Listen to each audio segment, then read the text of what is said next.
ਤਾਂ ਮੇਰੇ ਵੀਰ ਦੀ ਨਿੰਦਰਾ ਬਨ ਵਿੱਚੋਂ ਆਈ ਕੁੜੀ ਤਾਂ ਮੇਰੇ ਵੀਰ ਦੀ ਨਿੰਦਰਾ ਬਨ ਵਿੱਚੋਂ ਆਈ। ਕਹਿੰਦੇ ਫੁੱਫੜ ਜਿੰਨੀ ਦੇਰ ਕਿਸੇ ਵਿਆਹ 'ਚ ਰੁੱਸਦਾ ਨਹੀਂ ਨਾ ਤੇ ਰੌਣਕ ਵੀ ਨਹੀਂ ਲੱਗਦੀ। ਜੇ ਰੁੱਸ ਜਾਣ ਫੁੱਫੜ ਰੁੱਸ ਜਾਣ ਏਦਾਂ ਹੁੰਦੀ ਵੀ ਮਾਮਿਆਂ ਤੇ ਇਹ ਹੁੰਦਾ ਵੀ ਸਾਡੀ ਭੈਣ ਦੀ ਇੱਜ਼ਤ ਰਹਿ ਜਾਏ, ਭਣੋਈਏ ਦੀ ਇੱਜ਼ਤ ਰਹਿ ਜਾਏ, ਸ਼ਰੀਕੇ 'ਚ ਕੋਈ ਐ ਨਾ ਕਹੇ ਵੀ ਕੁੜੀ ਦੇ ਪੇਕੇ ਹੀ ਆ ਕਰਦੇ ਕਸੂਤਾ। ਤੇ ਹੁਣ ਜਿਹੜੇ ਅੱਜ ਕੱਲ ਦੇ ਗਹਿਣੇ ਨੇ, ਅੱਜ ਕੱਲ ਵੈਸੇ ਜ਼ਿਆਦਾ ਇਮੀਟੇਸ਼ਨ ਜੁਐਲਰੀ ਕਾਫੀ ਪਸੰਦ ਕੀਤੀ ਜਾਂਦੀ ਹੈ। ਸਾਡੀਆਂ ਸਭ ਤੋਂ ਪਹਿਲਾਂ ਸਾਡੀਆਂ ਸੱਸਾਂ ਮਾਵਾਂ ਨੇ ਉਹ ਇਹੋ ਜਿਹੇ ਗਹਿਣੇ ਰੱਖਿਓ ਸੀ ਕਿ ਇਹ ਮੇਰੀ ਨਾਨੀ ਦੇ ਆ, ਇਹ ਮੇਰੀ ਦਾਦੀ ਦੀ ਨਿਸ਼ਾਨੀ ਆ। ਅਚੇਚਾ ਤੌਰ ਤੇ ਜਦੋਂ ਕੁੜੀ ਦਾ ਵਿਆਹ ਹੁੰਦਾ ਸੀ ਤਾਂ ਨਾਨੀ ਨੇ ਜਾਂ ਦਾਦੀ ਨੇ ਅਲੱਗ ਕਿਸਮ ਦਾ ਗਹਿਣਾ ਪਾਉਣਾ, ਕਿਉਂਕਿ ਉਹ ਫਿਰ ਪੋਤੀ ਨੂੰ ਜਾਂ ਦੋਤੀ ਨੂੰ ਐ ਹੋਣਾ ਵੀ ਮੇਰੀ ਨਾਨੀ ਦੇ ਹੱਥਾਂ ਦੀ ਨਿਸ਼ਾਨੀ ਹੈ। ਇਹ ਨਹੀਂ ਮੈਂ ਕਢਵਾਉਣੀ ਬਦਲਾਉਣੀ ਨਹੀਂ। ਮੇਰੇ ਦਾਦੀ ਜੀ ਕਹਿੰਦੇ ਹੁੰਦੇ ਸੀ ਕਿ ਜਿਹੜੀ ਚੀਜ਼ ਤੁਸੀਂ ਇੱਕ ਬਣਾ ਕੇ ਨਵੀਂ ਚੀਜ਼ ਬਣਾਉਂਦੇ ਹੋ ਤੇ ਉਹਦੇ ਚੋਂ ਸੁਨਿਆਰੇ ਕਾਟ ਬੜੀ ਕਰਦੇ ਨੇ। ਬਿਲਕੁਲ ਸਹੀ ਗੱਲ। ਉਹ ਫੈਂਸੀ ਦਾ ਮਿਆਰ ਹੀ ਆ ਵਿੱਚ। ਹਾਂਜੀ ਹਾਂਜੀ ਬਿਲਕੁਲ। ਤੇ ਦੂਸਰਾ ਇਹ ਉਹ ਚੀਜ਼ ਹੁੰਦੀ ਵੀ ਭਾਰੀ ਸੀ। ਵਿਆਹ ਵਿੱਚ ਸਭ ਤੋਂ ਭਾਰੀ ਚੀਜ਼ ਉਹ ਹੁੰਦੀ ਸੀ ਜਿਹੜੀ ਸੱਸ ਨੂੰਹ ਦਾ ਮੂੰਹ ਦੇਖਦੀ, ਝੁੰਡ ਚੱਕ ਕੇ ਮੂੰਹ ਦੇਖਦੀ ਤੇ ਫਿਰ ਉਹ ਹਾਰ ਪਾਉਂਦੀ ਸੀ। ਉਹ ਸ਼ਰੀਕੇ ਵਾਲੇ ਵੀ ਦੇਖਦੇ ਹੁੰਦੇ ਸੀ ਕਿ ਕਿੰਨਾ ਭਾਰਾ ਭਾਰਾ। ਹਾਂਜੀ ਹਾਂਜੀ। ਫਿਰ ਉਹ ਅੱਗੇ ਤੋਂ ਅੱਗੇ ਤਾਂ ਭਾਈ ਇਹ ਤਾਂ ਮੇਰੀ ਸੱਸ ਦੀ ਨਿਸ਼ਾਨੀ, ਇਹ ਤਾਂ ਮੇਰੀ ਮੂੰਹ ਦਿਖਾਈ।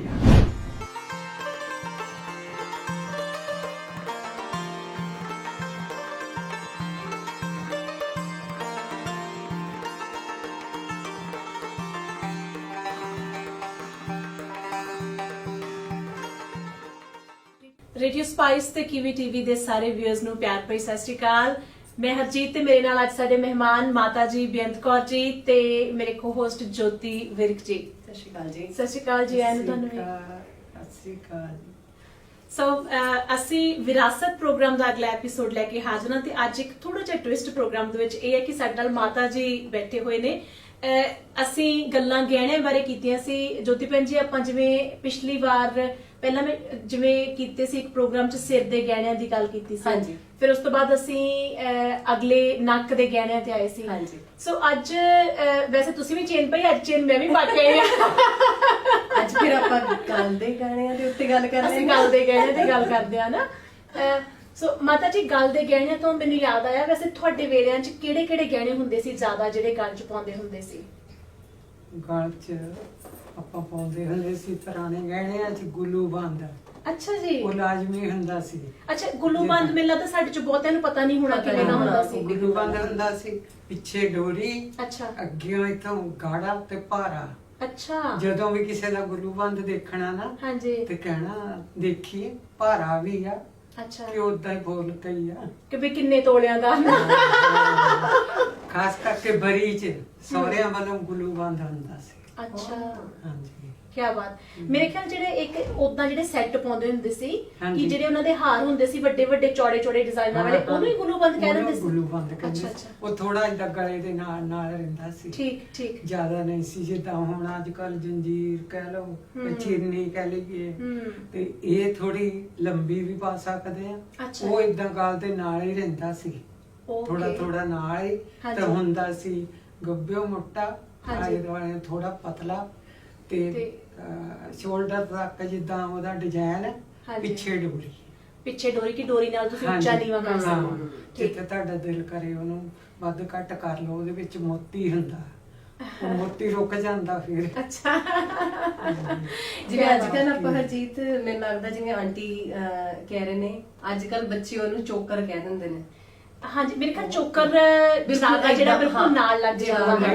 ਉਹ ਜਿੱਦਾਂ ਜਿਹੜਾ ਹੁਣ ਤੁਸੀਂ ਕਹਿੰਦੇ ਹੋ ਨਾ, ਇਹ ਬਿਲਕੁਲ ਗਲੇ ਜਿੱਦਾਂ ਘੁੱਟਿਆ ਹੁੰਦਾ। ਹਾਂਜੀ ਉਹ ਅਸਲ ਦੇ ਵਿੱਚ ਥੱਲੇ ਹੁੰਦਾ ਸੀ ਜਿੱਦਾਂ ਕਮੀਜ਼ ਦਾ ਗਲਾ। ਅੱਛਾ ਅੱਛਾ ਅੱਛਾ ਜੀ, ਠੀਕ ਹੈ। ਜਿਹੜਾ ਨਾਰਮਲ ਹਾਰ ਹੁੰਦਾ ਸੀ, ਜਿਵੇਂ ਜਿਹੜੇ ਆਪਣੇ ਵਿਆਹਾਂ ਵੇਲੇ ਦੇ ਹਾਰ ਨੇ, ਫਿਰ ਉਹ ਹਾਰ ਦੇ ਨਾਲ ਨਾਲ ਚੋਕਰ ਦੀ ਵੈਸੇ ਆਪਾਂ ਗੱਲ ਕਰਦੇ, ਚੋਕਰ 'ਚ ਵਾਕਿਆ ਹੀ ਤੁਹਾਡਾ ਸਾਹ ਥੋੜਾ ਘੁੱਟਿਆ ਘੁੱਟਿਆ ਰਹਿੰਦਾ ਪਰ ਉਹ ਨਾਲ ਗੱਲ ਦੇ ਕਹਿਣ ਨੂੰ ਪਾ ਸਕਦਾ ਬੰਦਾ ਕਿ ਵੀ ਮੈਂ ਟੌਰ ਮਾਰਿਆ ਮੈਂ ਚੋਕਰ ਪਾਇਆ। ਜਿਆਦਾ ਹੀ ਵੱਡਾ ਕਰਦੇ ਹੋ ਤਾਂ ਰਾਣੀ ਹਾਰ ਬਣਾ ਲਓ। ਅੱਛਾ, ਰਾਣੀ ਹਾਰ ਰਾਣੀ ਜਿੱਦਾਂ ਹਾਰ। ਜਿਆਦਾ ਸੋਨੇ ਦਾ ਬਣਦਾ, ਹਾਂਜੀ। ਉਹਨੂੰ ਸੋਨਾ ਜਿਆਦਾ ਲੱਗਦਾ ਹੈ। ਹਲਕਾ ਫੁਲਕਾ ਹੋਵੇ ਤਾਂ ਉਹਨੂੰ ਤਾਂ ਤੁਸੀਂ ਕੈਂਠਾ ਵੀ ਕਹਿ ਸਕਦੇ, ਕੈਂਠੀ ਵੀ ਕਹਿ ਸਕਦੇ। ਕੈਂਠੀ ਜਿਹੜੀ ਆ ਕੁੜੀਆਂ ਪਾਉਂਦੀਆਂ ਹਾਂਜੀ, ਜੀ। ਕੈਂਠੀ ਦਾ ਹੁੰਦਾ ਜਿੱਦਾਂ ਥੋੜੀ ਪਤਲੇ ਡਿਜ਼ਾਈਨ ਚ, ਤੇ ਉਹ ਉੱਚੀ ਨੀਵੀਂ ਤੁਸੀਂ ਜਿੱਥੇ ਦਿਲ ਕਰੇ ਕਰ ਸਕਦੇ। ਉਹਦੇ ਵੀ ਪਿੱਛੇ ਡੋਰੀ ਹੁੰਦੀ ਹੈ। ਜੀ ਜੀ ਜੀ। ਆਪਾਂ ਰਾਣੀ ਹਾਰ ਦੀ ਗੱਲ ਕਰਦੇ ਸੀ ਤੇ ਰਾਣੀ ਹਾਰ ਦੇ ਲਈ ਕਿਉਂਕਿ ਕਾਫੀ ਲੋਕ ਗੀਤਾਂ 'ਚ ਜ਼ਿਕਰ ਆਉਂਦਾ, ਸਾਡੇ ਵਿਊਜ਼ ਵੀ ਹੁਣ ਉਡੀਕ ਕਰਦੇ ਹੋਣੇ ਕਿ ਮਾਤਾ ਜੀ ਬੈਠੇ ਨੇ, ਕੋਈ ਲੋਕ ਗੀਤ ਸਾਨੂੰ ਸੁਣਾਉਣਗੇ। ਤੇ ਮਾਤਾ ਜੀ ਰਾਣੀ ਹਾਰ ਦਾ ਕੋਈ ਗੀਤ ਸਾਨੂੰ ਸੁਣਾਓ ਜਰੂਰ। ਕਿਸੇ ਕੋਈ ਘੋੜੀ ਘੋੜੀ, ਹਾਂਜੀ। ਘੋੜੀ ਸਾਨੂੰ ਆਪਾਂ ਚਲੋ ਘੋੜੀ ਗਾਉਂਦੇ ਆ। ਘੋੜੀ ਤਾਂ ਮੇਰੇ ਵੀਰ ਦੀ ਨਿੰਦਰਾ ਬਨ ਵਿੱਚੋਂ ਆਈ, ਘੋੜੀ ਤਾਂ ਮੇਰੇ ਵੀਰ ਦੀ ਨਿੰਦਰਾ ਬਨ ਵਿੱਚੋਂ ਆਈ। ਜਾਂਦੀ ਮੰਮਾ ਨੇ ਰੋਕਿਆ, ਜਾਂਦੀ ਭੈਣਾਂ ਨੇ ਰੋਕ ਲਈ, ਵੇ ਜਾ ਵੀਰਾ ਇੰਜੜਾ ਫੜਾਈ। ਜਾਂਦੀ ਭੈਣਾਂ ਨੇ ਰੋਕ ਲਈ, ਵੇ ਜਾ ਵੀਰਾ ਮੰਗ ਫੜਾਈ। ਜੋ ਕੁਝ ਮੰਗਣਾ ਮੰਗ ਲੈ, ਨੀ ਭੈਣੇ ਬਹੁਤੀ ਦੇਰ ਨਾ ਲਾਈ। ਜੋ ਕੁਝ ਮੰਗਣਾ ਮੰਗ ਲੈ, ਨੀ ਭੈਣੇ ਬਹੁਤੀ ਦੇਰ ਨਾ ਲਾਈ। ਤਿੰਨੇ ਕੱਪੜੇ ਪਹਿਨ ਦੇ, ਵੇ ਜਾ ਵੀਰਾ ਰਾਗ ਫੜਾਈ। ਤਿੰਨੇ ਕੱਪੜੇ ਪਹਿਨ ਲੋ, ਵੇ ਦੇ ਜਾ ਵੀਰਾ ਬਾਗ ਫੜਾਈ। ਕਿਸੇ ਕਿਸੇ ਇਲਾਕੇ 'ਚ ਭੈਣਾਂ ਨਾਲ ਕਹਿੰਦੇ ਹੁੰਦੇ ਸੀ ਬੋਰੀ ਮੱਝ ਫੜਾਈ, ਇਹ ਵੀ ਨਾਲ ਮੰਗਦੀਆਂ ਹੁੰਦੀਆਂ ਸੀ। ਤੇ ਮੇਰੇ ਖਿਆਲ ਫਿਰ ਭਾਬੋ ਵਾਲ ਵੀ ਆਉਂਦੇ ਆ। ਹਾਂਜੀ, ਭਾਬੋ ਵੀ ਤੇ ਰੁਕਦੀ ਆ ਨਾ। ਚਲੋ। ਘੋੜੀ ਤਾਂ ਮੇਰੇ ਦਿਓਰ ਦੀ ਬਿੰਦਰਾ ਬਨ ਵਿੱਚੋਂ ਆਈ। ਘੋੜੀ ਤਾਂ ਮੇਰੇ ਦਿਓਰ ਦੀ ਨੀ ਬਿੰਦਰਾ ਬਨ ਵਿੱਚੋਂ ਆਈ। ਅੱਗੋਂ ਭਾਬੋ ਨੇ ਰੋਕਿਆ, ਵੇ ਦੇ ਜਾ ਦਿਓਰਾ ਸੁਰਮਾ ਪਵਾਈ। ਅੱਗੋਂ ਭਾਬੋ ਨੇ ਰੋਕਿਆ, ਵੇ ਦੇ ਜਾ ਦਿਓਰਾ ਸੁਰਮਾ ਪਵਾਈ। ਜੋ ਕੁਝ ਮੰਗਣਾ ਮੰਗ ਲੈ, ਨੀ ਭਾਬੋ ਬਹੁਤੀ ਦੇਰ ਨਾ ਲਾਈ। ਜੋ ਕੁਝ ਮੰਗਣਾ ਮੰਗ ਲੈ, ਨੀ ਭਾਬੋ ਬਹੁਤੀ ਦੇਰ ਨਾ ਲਾਈ। ਪੰਜੇ ਕੱਪੜੇ ਰੇਸ਼ਮੀ, ਵੇ ਰਾਣੀ ਹਾਰ ਲਿਆਈ। ਪੰਜੇ ਕੱਪੜੇ ਰੇਸ਼ਮੀ, ਵੇ ਰਾਣੀ ਹਾਰ ਲਿਆਈ। ਕੀ ਬਾਤ, ਬਹੁਤ ਸ਼ੁਕਰੀਆ ਮਾਤਾ ਜੀ। ਇਹ ਰਾਣੀ ਹਾਰ ਇਹ ਘੋੜੀਆਂ 'ਚ ਜ਼ਿਕਰ ਸੀ ਕਿ ਕਈਆਂ ਨੂੰ ਇਹ ਮਿਲਦਾ ਵੀ ਹੁੰਦਾ ਸੀ ਸੁਰਮਾ ਪਵਾਈ ਰਾਣੀ ਹਾਰ? ਮਿਲਦਾ ਸੀ। ਅੱਛਾ, ਤੁਹਾਨੂੰ ਗੀਤਾਂ ਦਾ ਹਿੱਸਾ ਬਣਿਆ। ਤੇ ਜਿਹੜੀਆਂ ਜ਼ਿਆਦਾ ਭਾਪੀਆਂ ਸੀ ਉਹਨੂੰ ਤੇ ਫਿਰ ਬਹੁਤ ਘਾਟਾ ਪੈਂਦਾ ਹੋਣਾ। ਉਹ ਫਿਰ ਵਿਚਾਰਾ ਹਲਕੀ ਫੁਲਕੀ ਚੀਜ਼ ਬਣਾ ਜਾਂਦੀਆਂ ਨੇ। ਮੈਨੂੰ ਨਾ ਇੱਕ ਗੱਲ ਯਾਦ ਆ ਗਈ, ਵੈਸੇ ਆਪਣੇ ਅੱਜ ਕੱਲ ਦੇ ਗਹਿਣਿਆਂ ਦੇ ਨਾਲ ਤਾਂ ਨਹੀਂ ਰਲਦੀ। ਜਦੋਂ ਕਹਿੰਦੇ ਨਾ ਕਿ ਜਿਹੜੀ ਮਿਲਨੀਆਂ ਦਾ ਰਿਵਾਜ ਹੈ ਤੇ ਆਪਣੇ ਵੈਸੇ ਹੁਣ ਤੇ ਲੋਕੀ ਥੋੜੇ ਸ਼ਾਇਦ ਸਿਆਣੇ ਹੋ ਗਏ ਨੇ, ਸਾਡੇ ਵਿਊਅਰਸ ਵੀ ਮੇਰੇ ਨਾਲ ਸਹਿਮਤ ਹੋਣਗੇ। ਇੱਕ ਦੌਰ ਸੀ ਸ਼ਾਇਦ ਕਿਸੇ ਕਿਸੇ ਇਲਾਕੇ 'ਚ ਅਜੇ ਵੀ ਇਹ ਦੌਰ ਚੱਲਦਾ ਕਿ ਜਦੋਂ ਜਿਹੜੇ ਵਿਚੋਲੇ ਹੁੰਦੇ ਨੇ ਉਹ ਆ ਕੇ ਦੱਸਣਾ ਸ਼ੁਰੂ ਕਰ ਦਿੰਦੇ ਨੇ ਜੀ ਇੰਨੇ ਜਣੇ ਦੀ ਮਿਲਣੀ ਹੋਣੀ ਹੈ ਤੇ ਸਾਰਿਆਂ ਨੂੰ ਮੁੰਦਰੀਆਂ ਪੈਣੀਆਂ ਨੇ ਜਾਂ ਕੜੇ ਪੈਣੇ ਨੇ।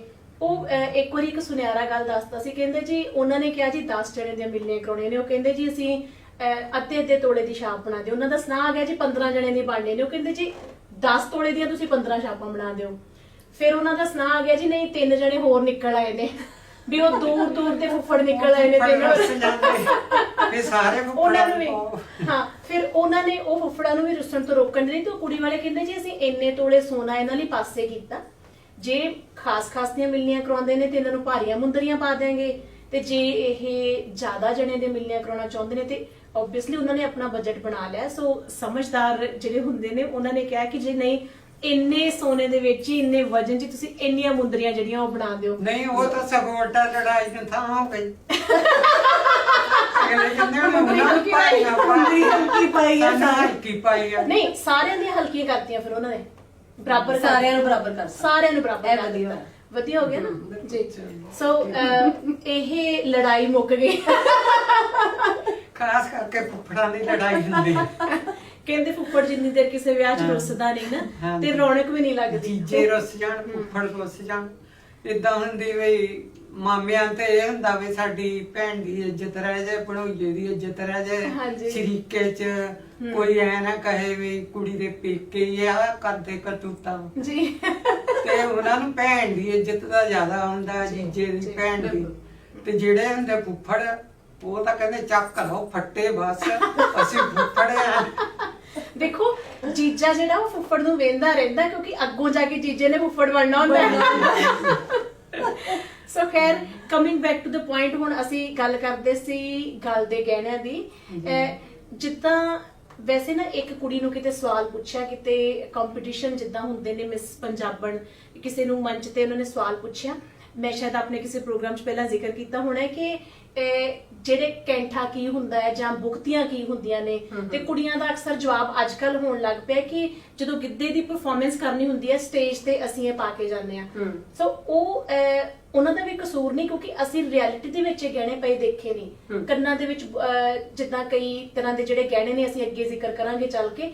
ਸੋ ਗੱਲ ਦੇ ਵਿੱਚ ਆਂਟੀ ਜਿਵੇਂ ਉਹ ਪਾਉਂਦੇ ਹੁੰਦੇ ਸੀ ਤਵੀਤੜੀਆਂ ਜਾਂ ਪੈਸੇ, ਉੱਨ ਦੇ ਧਾਗੇ ਦੇ ਵਿੱਚ ਪਰੋਏ ਹੋਏ ਪੈਸੇ, ਤਲਵਾਰਾਂ, ਸੋ ਉਹ ਸਾਰੀਆਂ ਚੀਜ਼ਾਂ ਜਿਹੜੀਆਂ ਸਿੰਘ ਜੀ ਬਟਨ ਵੀ ਬਟਨ ਹਾਂਜੀ ਸੋਨੇ ਦੇ ਬਟਨ ਜੀ ਜੀ ਮੇਰੇ ਡੈਡੀ ਪਾਉਂਦੇ ਹੁੰਦੇ ਸੀ ਆਪਾਂ ਦੇਖਿਆ। ਹਾਂਜੀ ਹਾਂ ਇਹ ਜਿੱਦਾਂ ਮਰਦਾਂ ਦੇ ਵਿੱਚ ਹੋ ਗਿਆ। ਬਟਨ ਸੋ ਕੁੜੀਆਂ ਜਿਹੜੀਆਂ ਪਾਉਂਦੀਆਂ ਹੁੰਦੀਆਂ ਸੀ ਜਦੋਂ ਪੈਸੇ ਜਾਂ ਛੋਟੀਆਂ ਉਹ ਜਿਹੜੀਆਂ ਸਿੰਬੋਲਿਕਲੀ ਜਿੱਦਾਂ ਆਪਾਂ ਅੱਜ ਵੀ ਦੇਖਦੇ ਤੇ ਉਹ ਵਾਕਿਆ ਹੀ ਸਿਰਫ ਪਰਫਾਰਮੈਂਸ ਦੇ ਵੇਲੇ ਪਾਉਂਦੇ ਨੇ। ਜਦੋਂ ਕੋਈ ਪੇਸ਼ਕਾਰੀ ਤੁਸੀਂ ਸਟੇਜ ਤੇ ਕਰਨ ਜਾ ਰਹੇ ਹੋ, ਪੁਰਾਣੇ ਵੇਲੇ ਨੂੰ ਦਿਖਾਉਣ ਜਾ ਰਹੇ ਹੋ, ਕਿਉਂਕਿ ਅਸਲ ਦੇ ਵਿੱਚ ਉਹਨਾਂ ਚੀਜ਼ਾਂ ਦੇ ਰੂਪ ਹੁਣ ਬਦਲ ਗਏ ਨੇ। ਬਿਲਕੁਲ। ਸੋ ਆਂਟੀ ਜਦੋਂ ਚੇਨ ਦੀ ਗੱਲ ਕਰੀਏ ਕਹਿੰਦੇ ਹੁੰਦੇ ਸੀ ਚੈਨੀ ਪਾਈ ਹੈ, ਭਾਰੀ ਪਾਈ ਕਿ ਹੌਲੀ ਪਾਈ। ਕਈ ਤਾਂ ਇੱਕ ਮਟਰ ਮਾਲਾ ਹੁੰਦੀ ਸੀ ਲੰਬੀ ਜੀ ਵਿੱਚ ਮਟਰ ਹਨਾ। ਫਿਰ ਇੱਕ ਸਿੰਪਲ ਜਿੱਦਾਂ ਕੁੜੀਆਂ ਆਮ ਤੌਰ ਤੇ ਜਿਹੜੀਆਂ ਕੁਆਰੀਆਂ ਕੁੜੀਆਂ ਫਿਰ ਉਹ ਸਿੰਪਲ ਚੇਨ ਪਾਉਣੀ ਸ਼ੁਰੂ ਕਰ ਲਈ ਉਹਨਾਂ ਨੇ। ਹੋਰ ਕੀ ਹੁੰਦਾ ਸੀ? ਹੋਰ ਇੱਕ ਲੰਬੀ ਚੇਨ ਸੋਨੇ ਦੀ ਵੱਡੀ ਸਾਰੀ ਲੰਬੀ ਜਿੰਨੀ ਤੁਸੀਂ ਚਾਹੁੰਦੇ ਹੋ ਬਣਵਾ ਕੇ ਉਹਦੇ ਵਿੱਚ ਐਡਾ ਕ ਟਿੱਕਾ ਪਾਉਣਾ। ਅੱਛਾ ਜੀ। ਉਹਨੂੰ ਕਹਿੰਦੇ ਹੁੰਦੇ ਸੀ ਪੈਡਲ। ਹਾਂਜੀ ਉਹ ਪੈਡਲ ਕਹਿੰਦੇ ਹੁੰਦੇ ਸੀ ਸਹੀ ਆਪਣੇ। ਤੇ ਉਹਦੇ ਨਾਲ ਦੇ ਟੌਪਸ ਬਣਾ ਕੇ ਤੇ ਫਿਰ ਉਹ ਸੈੱਟ ਬਣਾ ਲੈਣਾ। ਝੁਮਕੇ ਵੀ ਬਣਾ ਸਕਦੇ ਸੀ ਉਹਦੇ ਨਾਲ ਦੇ, ਜਿੱਦਾਂ ਅੰਗੂਠੀ ਉਹ ਜਿਹੀ ਬਣਾ ਲੈਣੀ ਉਸੇ ਡਿਜ਼ਾਈਨ ਦੀ। ਸਹੀ। ਉਹਨੂੰ ਪੈਡਲ ਕਹਿੰਦੇ ਹੁੰਦੇ। ਕੀ ਬਾਤ। ਦੇਖੋ ਸਮੇਂ ਦੇ ਨਾਲ ਇਹ ਚੀਜ਼ਾਂ ਬਦਲੀਆਂ ਪਰ ਉਹ ਜਿਹੜੇ ਪੁਰਾਣੇ ਡਿਜ਼ਾਈਨ ਆ ਉਹਨਾਂ ਨੂੰ ਮਾਨਤਾ ਅਜੇ ਵੀ ਉਨੀ ਹੈ। ਬਿਲਕੁਲ ਸਹੀ। ਹਾਂਜੀ ਉਹ ਜਿਹੜੀਆਂ ਚੀਜ਼ਾਂ ਸੀ ਉਹ ਬਹੁਤ ਰਿਚ ਸੀ।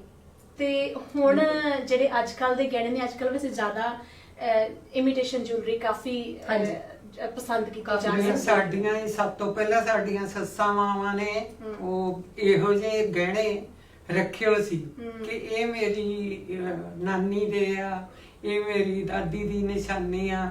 ਅਚੇਚਾ ਤੌਰ ਤੇ ਜਦੋਂ ਕੁੜੀ ਦਾ ਵਿਆਹ ਹੁੰਦਾ ਸੀ ਤਾਂ ਨਾਨੀ ਨੇ ਜਾਂ ਦਾਦੀ ਨੇ ਅਲੱਗ ਕਿਸਮ ਦਾ ਗਹਿਣਾ ਪਾਉਣਾ ਕਿਉਂਕਿ ਉਹ ਫਿਰ ਪੋਤੀ ਨੂੰ ਜਾਂ ਦੋਤੀ ਨੂੰ ਐ ਹੋਣਾ ਵੀ ਮੇਰੀ ਨਾਨੀ ਦੇ ਹੱਥਾਂ ਦੀ ਨਿਸ਼ਾਨੀ ਆ। ਇਹ ਨਹੀਂ ਮੈਂ ਕਢਵਾਉਣੀ ਬਦਲਾਉਣੀ ਨਹੀਂ। ਹਾਂ ਇਹਨੂੰ ਤੜਾਉਣਾ ਨੇ, ਏਦਾਂ ਰੱਖਣੀ ਨਾਨੀ ਦੇ ਹੱਥਾਂ ਦੀ ਨਿਸ਼ਾਨੀ। ਦਾਦੀ ਨੇ ਅਲੱਗ ਤੌਰ ਤੇ ਪੋਤੀ ਲਈ ਕੁਛ ਨਾ ਕੁਛ ਅਲੱਗ ਪਾਉਣਾ। ਉਹਨੇ ਪੋਤੀ ਨੇ ਵੀ ਫਿਰ ਉਹਨੂੰ ਕਹਿਣਾ ਇਹ ਮੈਂ ਤੜਵਾਉਣਾ ਨਹੀਂ, ਇਹ ਮੇਰੀ ਦਾਦੀ ਦੇ ਹੱਥਾਂ ਦੀ ਨਿਸ਼ਾਨੀ ਆ, ਇਹਨੂੰ ਮੈਂ ਏਦਾਂ ਸਾਂਭ ਕੇ ਰੱਖੂ। ਸਾਡੀਆਂ ਸੱਸਾਂ ਨੇ ਮੰਮੀਆਂ ਨੇ ਆਪਣੀਆਂ ਸੱਸਾਂ ਦੇ ਗਹਿਣੇ ਸਾਡੇ ਸਾਹਮਣੇ ਰੱਖਿਓ ਹੁੰਦੇ ਸੀ। ਹਾਂ ਬਣਾਉਣੇ ਨਹੀਂ। ਯਾਦਾਂ ਜਿਹੜੀਆਂ ਹੁੰਦੀਆਂ ਨੇ ਉਹ ਬਿਲਕੁਲ ਵਡਮੁੱਲੀਆਂ ਹੁੰਦੀਆਂ ਨੇ, ਉਹਨਾਂ ਦਾ ਕੋਈ ਮੁੱਲ ਨਹੀਂ ਹੁੰਦਾ। ਵਾਕਿਆ ਹੀ ਜਿਹੜੀਆਂ ਸਾਡੇ ਪੁਰਖਿਆਂ ਦੀਆਂ ਨਿਸ਼ਾਨੀਆਂ ਨੇ ਹਾਂਜੀ। ਲੱਗਦੀ ਵਾਰ ਤੱਕ ਅਸੀਂ ਕੋਸ਼ਿਸ਼ ਕਰਦੇ ਹਾਂ ਕਿ ਉਹ ਸਾਂਭ ਕੇ ਰੱਖੀਆਂ ਜਾਣ ਤੇ ਕਿਸੇ ਦਾ ਵੀ ਜੇਰਾ ਨਹੀਂ ਪੈਂਦਾ। ਖੈਰ ਇਹ ਤੁਹਾਡੇ ਪੁਰਖਿਆਂ ਦਾ ਆਸ਼ੀਰਵਾਦ ਹੀ ਹੁੰਦਾ ਹੈ ਜਿਹੜਾ ਤੁਹਾਡੇ ਨਾਲ ਤੁਹਾਨੂੰ ਉਹਨਾਂ ਦੀ ਯਾਦਾਂ ਦਾ ਅਹਿਸਾਸ ਕਰਾਉਂਦਾ, ਤੁਹਾਨੂੰ ਉਹਨਾਂ ਦੇ ਆਸ਼ੀਰਵਾਦ ਦਾ ਅਹਿਸਾਸ ਕਰਾਉਂਦਾ ਰਹਿੰਦਾ।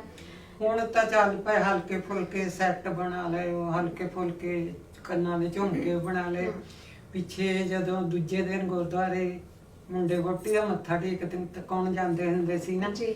ਫਿਰ ਉਹ ਤੋਂ ਬਾਅਦ ਪਹਿਲੇ ਦਿਨ ਸੱਸ ਨੇ ਮੂੰਹ ਨਹੀਂ ਦੇਖਣਾ ਨੂੰਹ ਦਾ, ਜੀ। ਦੂਜੇ ਦਿਨ ਜਠੇਰਿਆਂ ਦੇ ਗੁਰਦੁਆਰੇ ਮੱਥਾ ਟੇਕ ਕੇ ਆਉਣਾ ਜੀ। ਤੇ ਫਿਰ ਕੰਗਣਾ ਖਲਾਉਣਾ ਬਹੂ ਨੂੰ, ਮੁੰਡੇ ਵਹੁਟੀ ਨੂੰ ਕੰਗਣਾ ਖਲਾਉਣਾ, ਕੰਗਣਾ ਖਲਾ ਕੇ ਫਿਰ ਸੱਸ ਨੇ ਮੂੰਹ ਦੇਖਣਾ ਬਹੂ ਦਾ। ਜੀ। ਉਹ ਫਿਰ ਵੱਧ ਤੋਂ ਵੱਧ ਭਾਰੇ ਤੋਂ ਭਾਰੇ ਤਵੀਤ ਕਹਿ ਲੋ, ਪੈਂਡਲ ਕਹਿ ਲੋ, ਗੁਰੂ ਬੰਦ ਕਹਿ ਲੋ, ਹਾਂਜੀ। ਉਹ ਸਭ ਤੋਂ ਭਾਰਾ ਜਿੱਦਾਂ ਨਿਸ਼ਾਨੀ ਉਹ ਹੁੰਦੀ ਸੀ। ਸਹੀ। ਉਹ ਫਿਰ ਆਪਾਂ ਅੱਗੇ ਤੋਂ ਅੱਗੇ ਆਪਣੀਆਂ ਨੂੰਹਾਂ ਨੂੰ ਗਾਂ ਸਾਡੀਆਂ ਨੂੰਹਾਂ ਆਪਣੀਆਂ ਨੂੰਹਾਂ ਦੇ ਏਦਾਂ ਮਤਲਬ ਖਾਨਦਾਨੀ ਟ੍ਰੈਡੀਸ਼ਨਲ ਚੀਜ਼ ਜਿਹੜੀ ਆ। ਹਾਂਜੀ। ਸੋ ਇਹ ਬੜੀਆਂ ਸੋਹਣੀਆਂ ਚੀਜ਼ਾਂ ਹੁੰਦੀਆਂ ਜਿਹੜੀ ਖਾਨਦਾਨੀ ਚੀਜ਼ ਅੱਗੇ ਪਾਸ ਔਨ ਕਰੀਦੀ ਸੀ। ਜਿਨ੍ਹਾਂ ਨੂੰ ਤੇ ਇਸ ਚੀਜ਼ ਦਾ ਮੈਨੂੰ ਲੱਗਦਾ ਅਰਥ ਪਤਾ ਨੇ ਉਹ ਸਮਝਦੇ ਹੋਣਗੇ, ਪਰ ਜਿਨ੍ਹਾਂ ਨੂੰ ਇਸ ਚੀਜ਼ ਦੇ ਅਰਥ ਨਹੀਂ ਪਤਾ ਉਹ ਬਹੁਤ ਹੋਣਗੇ ਸਾਡੇ ਵਿੱਚੋਂ ਜਿਹੜੇ ਕਹਿ ਦਿੰਦੇ ਨੇ ਕਿ ਸਾਨੂੰ ਇਹ ਡਿਜ਼ਾਈਨ ਨਹੀਂ ਪਸੰਦ ਤੇ ਅਸੀਂ ਇਹਨਾਂ ਨੂੰ ਬਣਾ ਕੇ ਤੇ ਅੱਗੋਂ ਕਢਵਾ ਲੈਣਾ। ਸਾਡੇ ਮੇਰੇ ਦਾਦੀ ਜੀ ਕਹਿੰਦੇ ਹੁੰਦੇ ਸੀ ਕਿ ਜਿਹੜੀ ਚੀਜ਼ ਤੁਸੀਂ ਇੱਕ ਬਣਾ ਕੇ ਨਵੀਂ ਚੀਜ਼ ਬਣਾਉਂਦੇ ਹੋ ਤੇ ਉਹਦੇ ਚੋਂ ਸੁਨਿਆਰੇ ਕਾਟ ਬੜੀ ਕੱਟ ਨੇ। ਬਿਲਕੁਲ ਸਹੀ ਗੱਲ ਹੈ। ਉਹ ਪੈਸੇ ਦਾ ਮਿਆਰ ਹੀ ਆ ਵਿੱਚ। ਹਾਂਜੀ ਹਾਂਜੀ ਬਿਲਕੁਲ। ਤੇ ਦੂਸਰਾ ਇਹ ਉਹ ਚੀਜ਼ ਹੁੰਦੀ ਵੀ ਭਾਰੀ ਸੀ। ਹਾਂਜੀ। ਵਿਆਹ ਵਿੱਚ ਸਭ ਤੋਂ ਭਾਰੀ ਚੀਜ਼ ਉਹ ਹੁੰਦੀ ਸੀ ਜਿਹੜੀ ਸੱਸ ਨੂੰਹ ਦਾ ਮੂੰਹ ਦੇਖਦੀ, ਝੁੰਡ ਚੱਕ ਕੇ ਮੂੰਹ ਦੇਖਦੀ ਤੇ ਫਿਰ ਉਹ ਹਾਰ ਪਾਉਂਦੀ ਸੀ। ਉਹ ਸ਼ਰੀਕੇ ਵਾਲੇ ਵੀ ਦੇਖਦੇ ਹੁੰਦੇ ਸੀ ਕਿ ਕਿੰਨਾ ਕਿੰਨਾ ਭਾਰਾ ਪਾਇਆ। ਹਾਂਜੀ, ਜੀ ਹਾਂਜੀ। ਜੀ। ਫਿਰ ਉਹ ਅੱਗੇ ਤੋਂ ਅੱਗੇ ਤਾਂ ਭਾਈ ਇਹ ਤਾਂ ਮੇਰੀ ਸੱਸ ਦੀ ਨਿਸ਼ਾਨੀ, ਇਹ ਤਾਂ ਮੇਰੀ ਮੂੰਹ ਦਿਖਾਈ ਆ। ਹਾਂ ਦੇਖੋ ਇਹ ਕਹਿੰਦੇ ਸੀ। ਕਿੰਨੀਆਂ ਜ਼ਿਆਦਾ ਫੀਲਿੰਗਸ ਔਰ ਇਮੋਸ਼ਨਸ ਜਿਹੜੀਆਂ ਨੇ ਅਟੈਚ ਉਸ ਚੀਜ਼ ਦੇ ਨਾਲ ਅਟੈਚ ਨੇ। ਦੇਖੋ ਬੇਸ਼ੱਕ ਸੱਸ ਨੂੰ ਸਾਡੇ ਸੱਭਿਆਚਾਰ ਦੇ ਵਿੱਚ ਬਹੁਤ ਇੱਕ ਦਰਜਾ ਮਿਲਿਆ ਕਿ ਸੱਸ ਦੀਆਂ ਬੜੀਆਂ ਬੋਲੀਆਂ ਨੇ ਜਿਨ੍ਹਾਂ ਦੇ ਵਿੱਚ ਸੱਸ ਨੂੰ ਭੰਡਿਆ ਜਾਂਦਾ ਹੈ, ਪਰ ਅਸਲ ਦੇ ਵਿੱਚ ਸੱਸ ਦੇ ਜੇਕਰ ਅਰਥ ਵੇਖੀਏ ਤੇ ਸੱਸ ਯਾਨੀ ਕਿ ਇੱਕ ਮਾਂ ਨੇ ਆਪਣੇ ਮੁੰਡੇ ਨੂੰ ਵਿਆਹਿਆ ਹੁੰਦਾ ਹੈ ਤੇ ਉਹ ਬੜੇ ਚਾਵਾਂ ਦੇ ਨਾਲ ਹੁੱਬ ਕੇ ਆਪਣੀ ਨੂੰਹ ਨੂੰ ਲੈ ਕੇ ਆਉਂਦੀ ਹੈ। ਨਹੀਂ ਤੁਸੀਂ ਕੁਝ ਵੀ ਕਹੋ, ਜੀ। ਜੋ ਬਹੂ ਦਾ ਚਾਅ ਉਹਦੀ ਸੱਸ ਨੂੰ ਆ ਉਹ ਹੋਰ ਕਿਸੇ ਨੂੰ ਦੁਨੀਆ ਤੇ ਨਹੀਂ ਹੋ ਸਕਦਾ। ਬਿਲਕੁਲ ਸਹੀ, ਦਰੁਸਤ। ਸੋ ਅਸਲ ਦੇ ਵਿੱਚ ਕਿੰਨੇ ਚਾਵਾਂ ਦੇ ਨਾਲ ਆਪਣੇ ਬੱਚੇ ਨੂੰ ਪਾਲ ਕੇ ਆਪਣੇ ਮੁੰਡੇ ਨੂੰ ਫਿਰ ਜਦੋਂ ਵਿਆਹ ਕਰਦੀ ਹੈ ਤੇ ਇੱਕ ਤਰ੍ਹਾਂ ਦੇ ਨਾਲ ਆਪਣੀ ਨੂੰਹ ਦੇ ਹੱਥਾਂ ਦੇ ਵਿੱਚ ਸੌਂਪ ਦਿੰਦੀ ਹੈ। ਸੋ ਵਾਕਿਆ ਹੀ ਇਹ ਅਸਲ ਦੇ ਵਿੱਚ ਗਹਿਰਾਈ ਇਸ ਰਿਸ਼ਤੇ ਦੀ ਜੇ ਅਸੀਂ ਸਮਝੀਏ ਤੇ ਫਿਰ ਬਣਦੀ ਹੈ। ਅਸੀਂ ਗਲ ਦੇ ਗਹਿਣਿਆਂ ਦੀ ਹੁਣੇ ਤੁਸੀਂ ਵੀ ਜੀ ਜੁਗਨੀ ਦਾ ਜ਼ਿਕਰ ਕੀਤਾ, ਤਵੀਤਾਂ ਦਾ ਜ਼ਿਕਰ ਕੀਤਾ। ਜੁਗਨੀ ਤੋਂ ਮੈਨੂੰ ਯਾਦ ਹੈ ਕਿ ਇੱਕ ਜੁਗਨੀ ਸੈੱਟ ਵੀ ਬਣਾ ਲੈਂਦੇ ਹੁੰਦੇ ਸੀ ਹਲਕੇ ਹਲਕੇ ਤੇ ਕਹਿੰਦੇ ਹੁੰਦੇ ਸੀ ਜੀ ਇੰਗੇਜਮੈਂਟ ਤੇ ਹੁਣ ਅੱਜ ਕੱਲ ਪਾਉਣ ਲੱਗੇ ਸੀ ਜੁਗਨੀ ਸੈੱਟ ਪਾ ਦਿਓ ਕਿ ਭਾਰਾ ਸੈੱਟ ਵਿਆਹ ਵੇਲੇ ਪਾ ਦਿਓ। ਇਹ ਜੁਗਨੀ ਸੈੱਟ ਦੇ ਨਾਲ ਜਦੋਂ ਤਵੀਤਾਂ ਦੀ ਗੱਲ ਚੱਲਦੀ ਹੈ ਤੇ ਤਵੀਤ ਇੱਕ ਤੇ ਉਹ ਹੁੰਦੇ ਸੀ ਕਿ ਕੀ ਘੋਲ ਕੇ ਤਵੀਤ ਪਿਆਏ ਵੇ ਲੱਗੀ ਤੇਰੇ ਮਗਰ ਫਿਰਾਂ। ਇਹ ਜਿਹੜੇ ਦੂਜੇ ਤਵੀਤ ਗੱਲ ਚ ਪਾਉਣ ਵਾਲੇ ਸੀ ਕਿ ਇਹ ਧਾਗੇ ਚ ਬੰਨਿਆ ਜਾਂਦਾ ਸੀ। ਕੁੜੀਆਂ ਨੇ ਮਗਰ ਲੱਗਦੀਆਂ। ਦੇਖੋ ਇਹ ਮੇਰੇ ਖਿਆਲ ਸਾਡੇ ਵਿਊਅਰਸ ਵੀ ਦੱਸਣਗੇ ਕਿ ਉਹਨਾਂ ਦੀ ਭਾਵਨਾ ਇਸ ਵੇਲੇ ਕੀ ਹੈ। ਤੁਸੀਂ ਜਮਾਨਾ ਇਹੋ ਜਿਹਾ ਆ ਗਿਆ ਨਾ ਪੁੱਤਰ। ਹਾਂਜੀ। ਪਹਿਲਾਂ ਹੁੰਦਾ ਸੀ ਸੱਸ ਸਹੁਰੇ ਦਾ ਡਰ ਹੋਣਾ, ਦੇਰ ਜੇਠਾਂ ਦਾ, ਨਣਦੋਈਏ ਬੜੇ ਦਾ, ਸਹੁਰੇ ਦਾ। ਜੀ। ਆਪਾਂ ਖੰਘਦੇ ਵੀ ਨਹੀਂ ਹੁੰਦੇ ਸੀ, ਖੰਘ ਹੋਈ ਆਉਣੀ ਤੇ ਸਹੁਰਾ ਸਾਹਿਬ ਬਰਾਂਡੇ 'ਚ ਬੈਠੇ ਆਪਾਂ ਖੰਘਣਾ ਨਹੀਂ। ਅੱਛਾ। ਹਾਂ। ਬੜਾ ਔਖਾ ਹੁੰਦਾ ਹੋਣਾ। ਆਵਾਜ਼ ਨਹੀਂ ਆਉਣੀ ਚਾਹੀਦੀ। ਫਿਰ ਛੇਕਾ ਗਈ, ਨਿਛਾ ਗਈ, ਉਹ ਵੀ ਏਦਾਂ ਮੋਰੇ ਕੱਪੜਾ ਕਰਕੇ ਬਾਂਹ ਕਰਕੇ ਵੀ ਉਹਨਾਂ ਨੂੰ ਸੁਣੇ ਨਾ, ਇੰਨੀ ਉੱਚੀ ਛਿੱਕਾ ਮਾਰਦੀ ਬਹੂ ਸਾਡੀ। ਹਾਂ ਬਹੁਤ ਜ਼ਿਆਦਾ ਪੜਦੇ ਹੁੰਦੇ ਸੀ। ਹੁਣ ਤਾਂ ਕੁਝ ਕਹਿਣ ਵਾਲੀ ਗੱਲ ਹੀ ਨਹੀਂ। ਦੇਖੋ ਤਰੀਕੇ ਨਾਲ ਜਿਵੇਂ ਅਸੀਂ ਅੱਜ ਕੱਲ ਜੇ ਕਹਿੰਦੇ ਐਟੀਕੇਟਸ ਦੇ ਇੱਜ਼ਤ ਹਰ ਚੀਜ਼ ਸਤਿਕਾਰ ਉਹਨਾਂ ਦਾ ਹੁੰਦਾ ਸੀ ਸੀ ਨਾ। ਹਨਾ। ਸਤਿਕਾਰ ਸੀਗਾ। ਅੱਜ ਕੱਲ ਆਪਾਂ ਉਸ ਹਿਸਾਬ ਨਾਲ ਕੁੜੀਆਂ ਮੁੰਡਿਆਂ ਨੂੰ ਬਰਾਬਰ ਦਾ ਦਰਜਾ ਦਿੰਨੇ ਆ। ਜੀ। ਸੋ ਉਹਦੇ ਕਰਕੇ ਆਬਵੀਅਸਲੀ ਆਪਣਾ ਜਿਹੜਾ এনवायरमेंट ਹੈਗਾ ਉਹ ਚੇਂਜ ਹੁੰਦਾ ਪਿਆ। ਹੌਲੀ ਜੀ ਹੌਲੀ। ਬਿਲਕੁਲ ਬਿਲਕੁਲ ਸਾਡੀ ਸਾਰੇ ਦੀ ਮੁੰਡਿਆਂ ਸੋਚ ਦੀ, ਬਦਲ ਹਾਂ, ਰਹੀ ਹੈ ਬਿਲਕੁਲ। ਜੀ ਮੇਰੇ ਖਿਆਲ ਹੈ ਕਿ ਹੁਣ ਆਮ ਹੀ ਦੇਖਣ ਦੇ ਵਿੱਚ ਆਉਂਦਾ ਕਿ ਸਾਰੇ ਘਰਾਂ ਦੇ ਵਿੱਚ ਇੱਕ ਸਹੁਰੇ ਦਾ ਜਾਂ ਸੱਸ ਦਾ ਨੂੰਹ ਦੇ ਨਾਲ ਰਿਸ਼ਤਾ ਜਿਹੜਾ ਪਹਿਲਾਂ ਦੇ ਨਾਲੋਂ ਬਹੁਤ ਫਰਕ ਪੈ ਗਿਆ ਹਾਂਜੀ। ਹੈ। ਜਿਹੜੇ ਸਮਝਦਾਰ ਸੂਝਵਾਨ ਪਰਿਵਾਰ ਨੇ ਉਹਨਾਂ ਦੀ ਮੈਂ ਗੱਲ ਕਰ ਰਹੀ ਹਾਂ। ਫਿਰ ਮੁੰਡੇ ਦੇ ਚਾਚੇ ਤਾਏ ਜਿਹੜੇ ਆਪਣੇ ਬਹੂ ਦੇ ਪਤਿਓਰੇ ਹੁੰਦੇ ਆ, ਜੀ। ਉਨਾ ਹੀ ਡਰ ਸਹੁਰੇ ਜਿੰਨਾ ਹੀ ਉਹਨਾਂ ਦਾ ਡਰ।